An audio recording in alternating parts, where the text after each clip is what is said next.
Uma das coisas que eu também falei foi sobre a apresentação em 3 vias, né? Onde, antes de iniciar o envio dos dados no TCP, se manda um pacote do tipo sim, para dizer, ó, cara, tu tá vivo aí? Se tu tiver, eu quero me comunicar contigo. Eu tô querendo começar com esse número aqui. E aí o servidor responde, beleza, sim é, né? As minhas mensagens, elas vão vir com esse número aqui e eu tô confirmando essa que tu mandou. E logo depois tem um EC final, e a partir daí, dessa apresentação em 3 dias, eu começo a ter a transmissão dos dados, certo?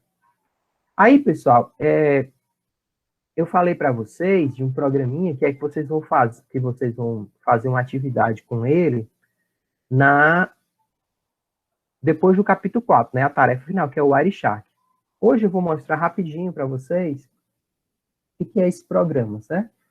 Para a gente poder entender um pouco essas mensagens do TCP. Então, esse programa, pessoal, ele é um sniffer, né? O que é isso? Ele captura dados da placa de rede, das máquinas, das conexões, né, das interfaces de rede daquele computador, e permite você analisar os pacotes que estão entrando e saindo naquele computador, certo? Você pode também botar isso em modo, instalar isso nos roteadores, para ver os dados que estão entrando e saindo do roteador. Você pode fazer isso em pontos de acesso, você pode colocar a placa sem fio em modo promíscuo e ficar capturando os dados que são alcançáveis por a sua placa de rede Wi-Fi, certo? Então, você consegue capturar os dados que todo mundo está transmitindo, por exemplo, naquela rede Wi-Fi, certo?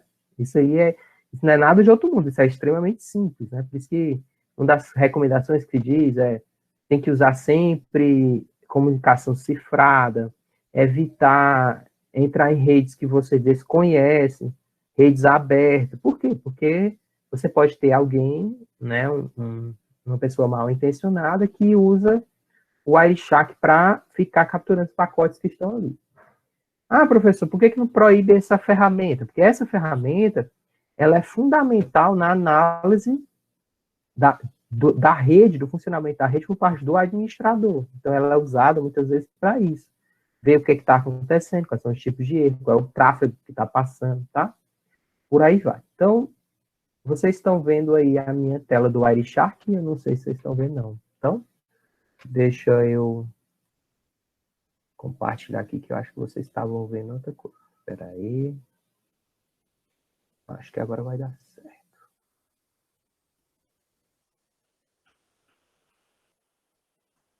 Tum.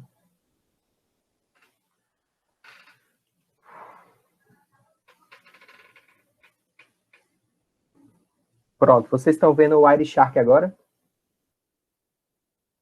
Se inscreva aí no chat. Sim, professor, estamos vendo. Beleza. Então é o seguinte, ó, para vocês entenderem como é que é. Aqui embaixo, né, em Capture, ele mostra as interfaces de rede, né? Tem várias interfaces de conexão local, que isso é para loopback, coisas desse tipo. E tem as interfaces de redes externas, né? Ethernet, que não tem tráfego nenhum, né? E o Wi-Fi, que deveria estar cheio de tráfego aqui, não sei porque que não está mostrando, mas tudo bem. Vamos entrar aqui. Então é o seguinte, ó, tudo o que a gente está conversando aqui no Google, né, no Google Meet, está passando como pacote UDP. Então, por isso que a gente está vendo essa quantidade de pacotes UDPs aqui que estão trafegando, né? Lembra que a gente conversou um pouco sobre isso, né? Que dependendo do tipo de aplicação, faz mais sentido eu usar TCP ou UDP, né?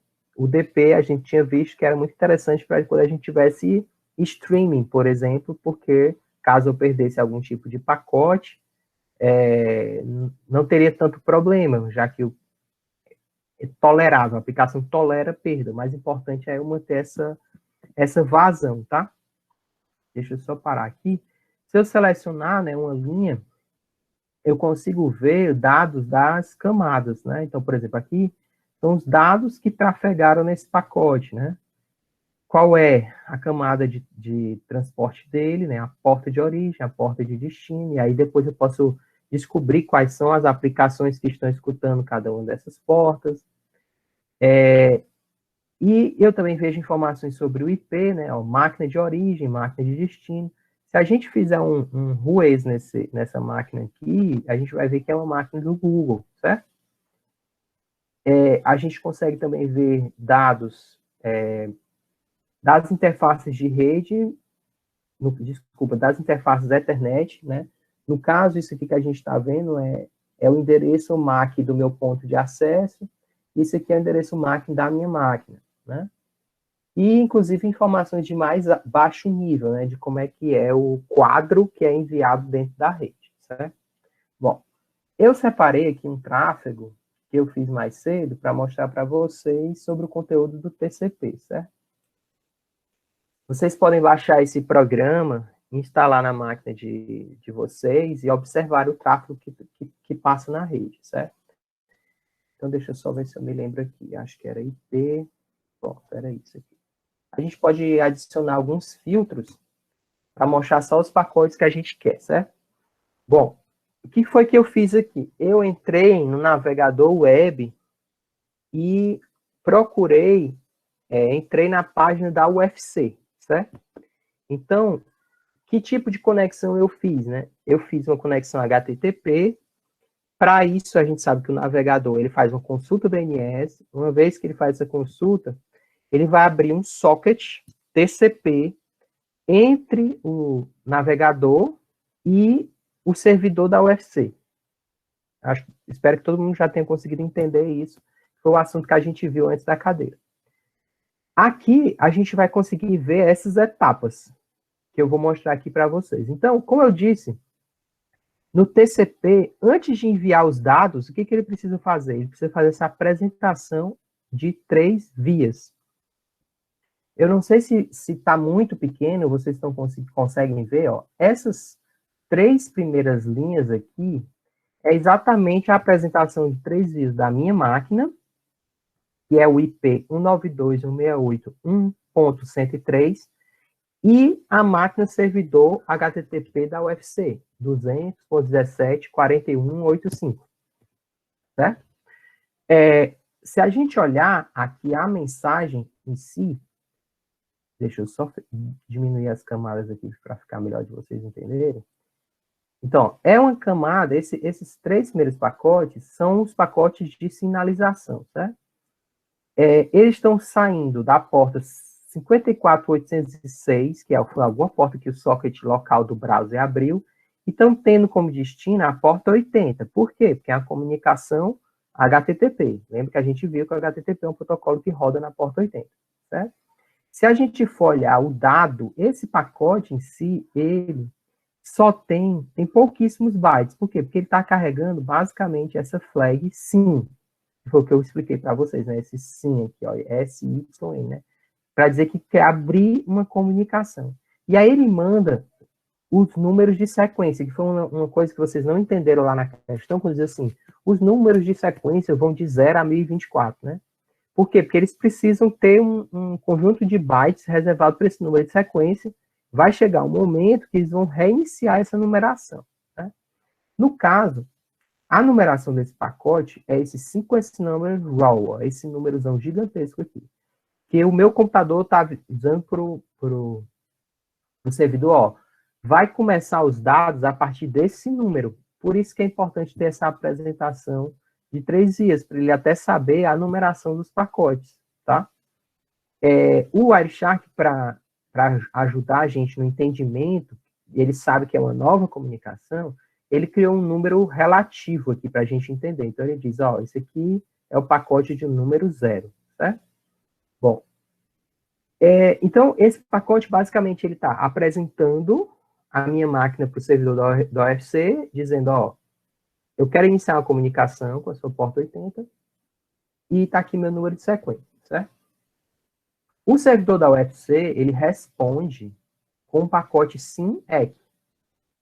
E se a gente for olhar, né, esse ECK dele está escrito aqui, ó, Acknowledge Number é 1. O que é isso? Ele está confirmando o pacote anterior que foi enviado, certo? E aí, por fim, meu computador responde com o EC, né? Então, depois desses 3 pacotes que vocês estão vendo aqui, o 47, o 49 e o 50, houve um aperto de mão entre o meu computador e a máquina lá do servidor da UFC, e agora eu posso enviar dados, certo? Do ponto de vista do TCP, o que o browser está mandando, para ele não interessa, ele sabe que são dados, certo? Então, se a gente olhar a conexão depois, é essa aqui, certo?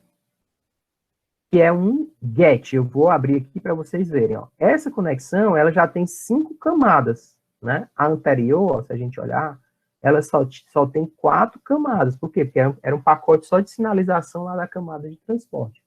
Já essa informação, não. Ela tem as 5 camadas. E se a gente for olhar aqui, ó, na camada de aplicação, a gente consegue ver aquilo que vocês estudaram lá no HTTP. Ou seja, aqui que vocês estudaram não é mentira, é verdade mesmo. Se a gente olhar, botar uma lupa nos pacotes, a gente vê exatamente aquilo que vocês estudaram sobre o protocolo HTTP. Então, quando eu digitei www.ufc.br lá no navegador, foi criada uma conexão socket, então teve a apresentação em 3 vias, e depois foi enviada essa mensagem que vocês estão vendo aqui, get, barra, o host, o www.ufc, keep alive, quem é o meu computador, né, o user agent, né, a conexão era para ficar aberta, eu não sei se não teve nenhum socket, né, não teve nenhum cookie. Então, isso daqui é a conexão que o navegador montou e a gente consegue ver isso dentro do Wireshark. A gente também consegue ver as respostas. Deixa eu ver aqui para vocês verem. Então, isso daqui, ó, são as respostas enviadas com os dados da página, certo? A gente consegue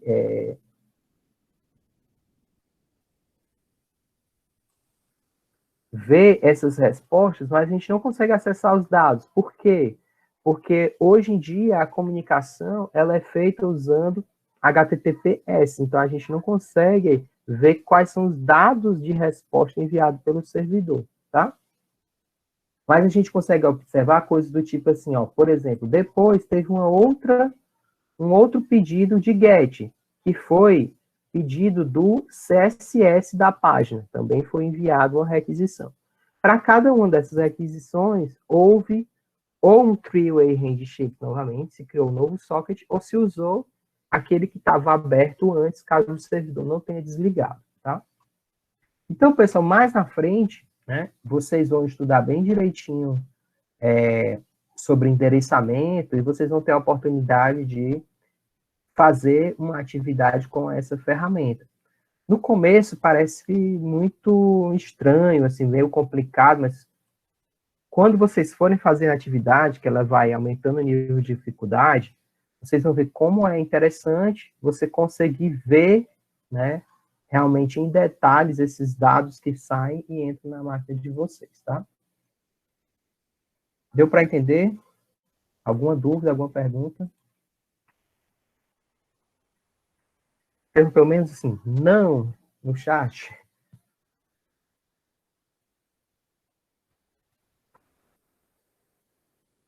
Beleza. Então é o seguinte. Então,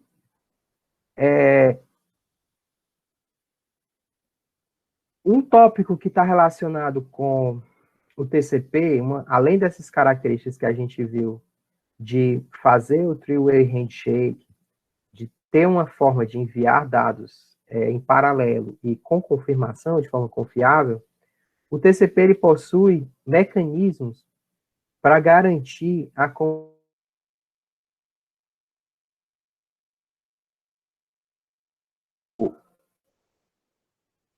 o host de origem ou de destino sem sobrecarregar nenhum dessas duas entidades, certo? Um desses mecanismos é o chamado controle de fluxo, né? Qual é o problema, né, por trás do controle de fluxo? O que pode acontecer? Você pode ter uma máquina que consegue enviar dados numa taxa que é maior do que o que uma outra máquina consegue receber. Então, imagine que eu estou mandando dados para o Vinícius e eu consigo enviar numa taxa de, sei lá, 1 gigabit por segundo. Mas o Vinícius, a máquina do Vinícius, só consegue ler 500 megabits por segundo. Então, o que vai acontecer? Com o tempo, eu vou acabar sobrecarregando o buffer da máquina do Vinícius, e aí, quando chegarem novos dados, eles vão serem perdidos.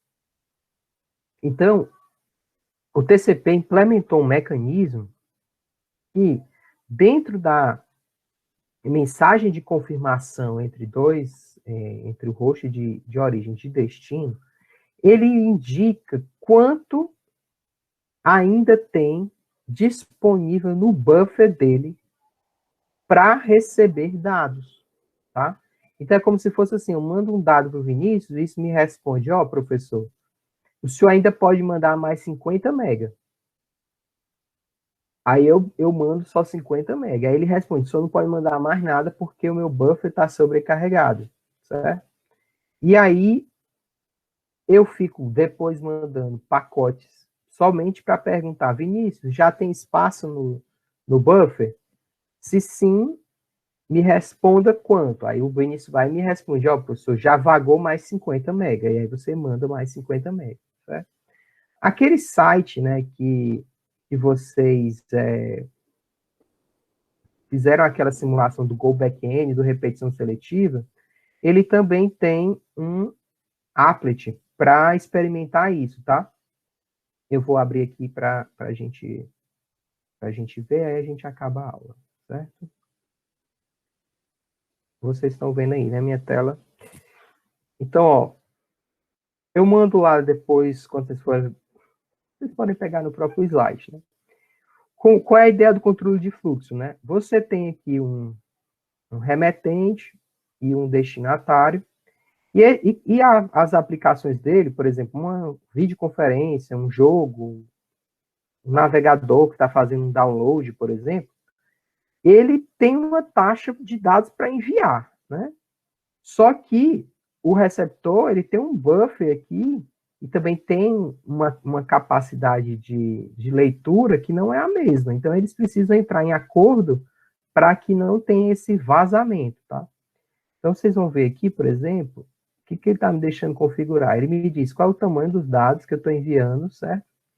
O tempo de propagação e o tamanho do buffer. Então, por exemplo, se eu botar aqui um buffer que é menor do que o tamanho de dados que eu estou enviando, vocês vão ver que vão ter momentos que vão ser enviados 0 de dados, até que o buffer fique vazio. Vou startar aqui para vocês entenderem. Então, ó, primeiro eu mandei um pacote com 2.000 bytes, certo?